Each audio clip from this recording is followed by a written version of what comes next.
So hi guys, welcome back to my channel again. तो first game week सबका कैसा रहा? जैसा कि आप देख पा रहे हो, मेरा फर्स्ट गेम वीक का पॉइंट 67 है और मेरा एवरेज टोटल एवरेज पॉइंट 54 है और हाईएस्ट पॉइंट 127 है। मेरा गेम वीक रैंक है 1.3 मिलियन। तो एवरी गेम वीक अगर आप फर्स्ट 500,000 में रहोगे तो मान के चलो कि आपका परफॉर्मेंस बहुत अच्छा है। लगभग 38 गेम वीक्स में हर एक गेम वीक में आप अगर फर्स्ट 500,000 के अंदर रहोगे तो आपका ओवरऑल रैंक बहुत अच्छा रहेगा। तो अब आते हैं गेम वीक 1 का रिएक्शंस पे। तो सब कुछ सही था, बस दो ही चीज़ों को लेके मैं थोड़ा परेशान हूँ कि रिग्रेट है कि क्यों इन दोनों को ये दो चेंजेस नहीं किया।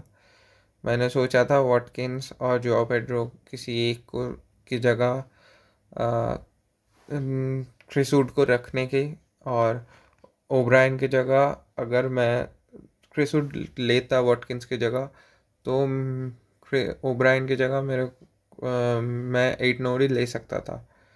तो यही बस रिग्रेट है, बाकी एलियट एंडरसन मैं नहीं लेना चाहता था कभी भी।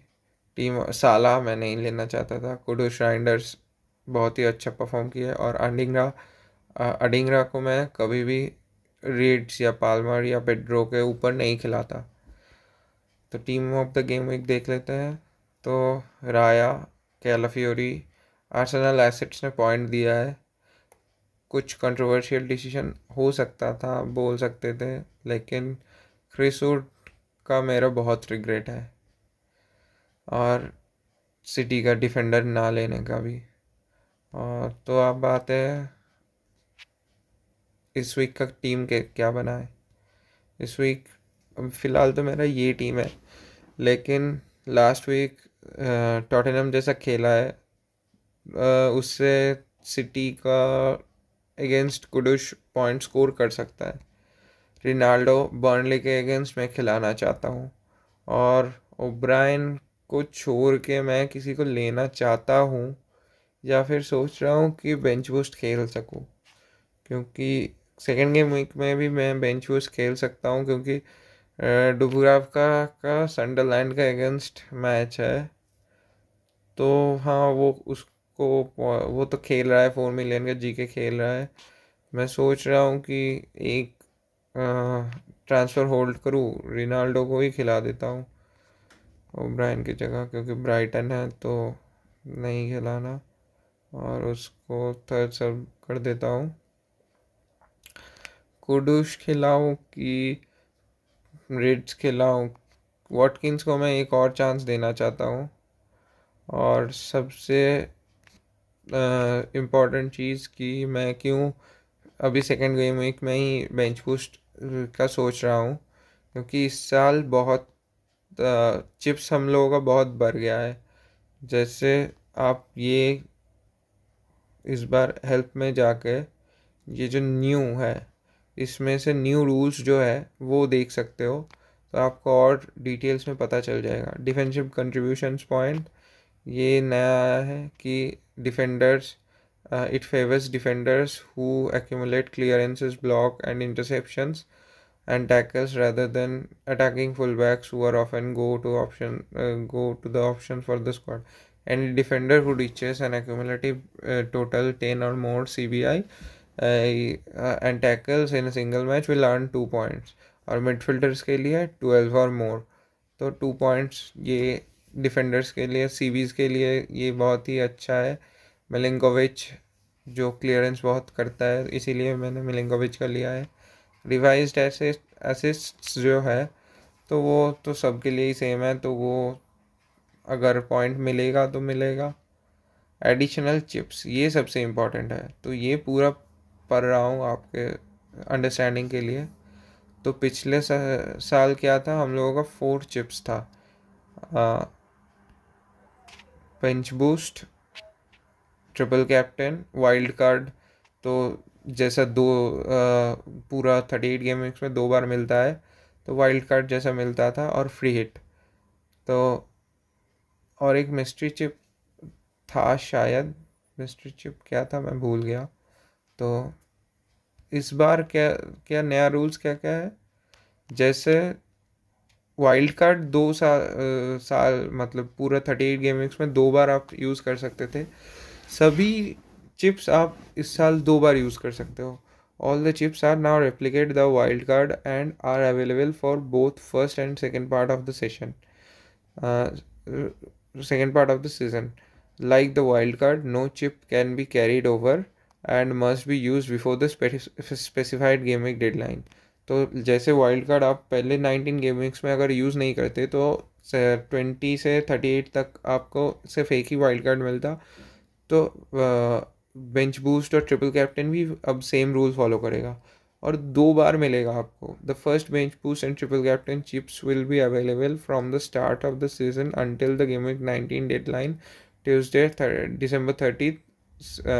The second set of chips will be available for game week 20 and can be used up until the end of the season. Both the chips can be cancelled before the game week deadline, or there will also be 2 free hit and wildcard chips available during the season. The first of the chips will be available from the start of the season and must be played by the game week 19 deadline. तो rule same ही है, लेकिन free hit और wild card का क्या है, आप एक बार transfer confirm कर दोगे तो आप कैंसिल नहीं कर पाओगे। This chips are played when confirming transfers and they can not be cancelled once confirmed. तो बोनस पॉइंट सिस्टम नया है। तो सबसे इम्पॉर्टेंट पार्ट है एडिशनल चिप्स। तो आप इस बार ज़्यादा से ज़्यादा चिप्स यूज़ करो क्योंकि आपको मौका मिल रहा है। पहले जो 38 गेम वीक्स में सोच के निकालना पड़ता था कि हाँ सिर्फ डबल गेम वीक्स में ही यूज़ करेंगे या ब्लैंक गेम वीक्स में यूज़ करेंगे, वैसा नहीं है। अब डबल गेम वीक्स के लिए भी आपके पास और ज़्यादा ऑप्शंस रहेगा। और पिछले साल एफ ए कप के रूल्स के अनुसार डबल गेम वीक्स कम भी हो गया है, तो उसको यूज़ करो। एफकॉन में भी आपको 5 ट्रांसफर्स मिलेगा। इसको भी ठीक से पढ़ लेना कि एफकॉन December 21 से स्टार्ट हो रहा है।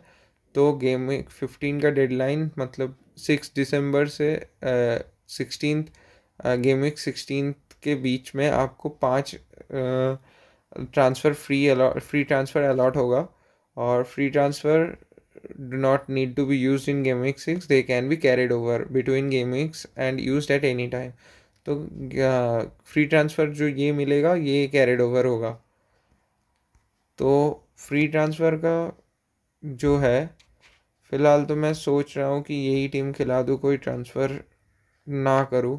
और अगर मैं सोचूं कि हाँ ट्रांसफ़र ज़रूर करना चाहिए, मैं सबको एक मौका देना चाहता हूँ, रिड्स को भी, क्योंकि रिड्स का फिक्सचर अभी फ़िलहाल तो 2 दिन ठीक नहीं है, लेकिन बार्नली और एवर्टन के अगेंस्ट तक मैं रुकना चाहता हूँ, एटलीस्ट क्रिस्टल पैलेस तक। Chelsea, man United, Brentford, Aston villa, Manchester city, इस रन ऑफ गेम्स में मैं शायद उसको छोड़ दूँ, लेकिन फ़िलहाल के लिए तो मैं रीड्स को मौका दूंगा। वॉटकिंस का भी, क्योंकि ब्रेंटफोर्ड मुझे बहुत ही वीक लगा डिफेंसिवली।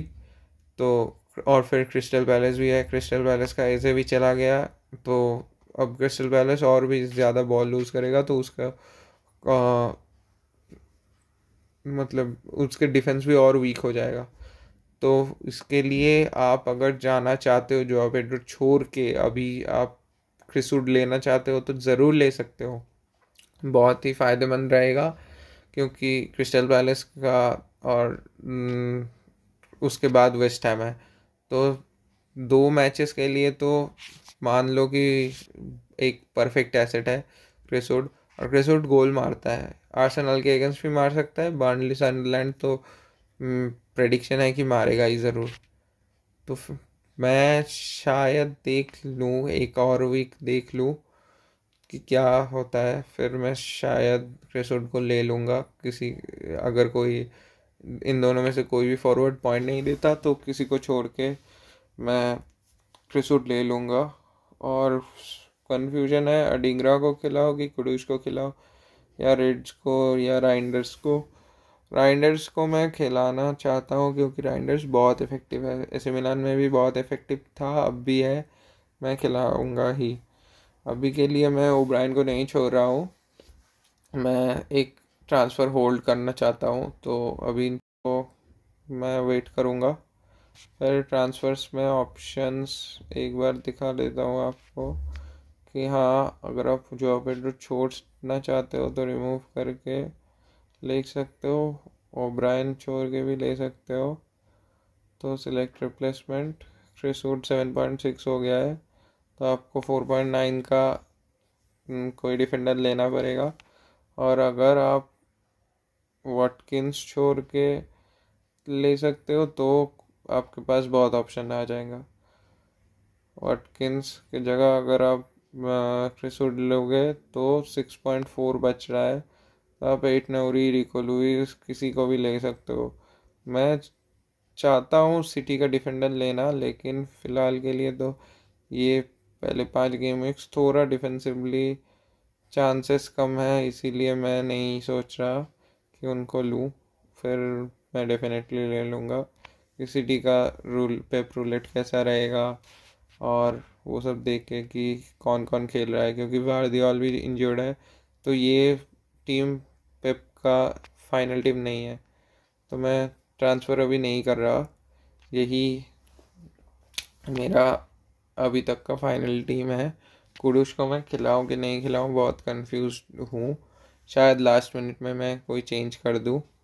और अगर आप इस वीक में और इस वीक में क्या टीम बनाए उसके लिए और जानना चाहते हो तो यहाँ पे द स्काउट पे जाके वीडियोस देख सकते हो। और हम लोगों का लीग ज्वाइन करो ज़रूर, मेरा खुद यूट्यूब चैनल का जो लीग है वो ज्वाइन करो।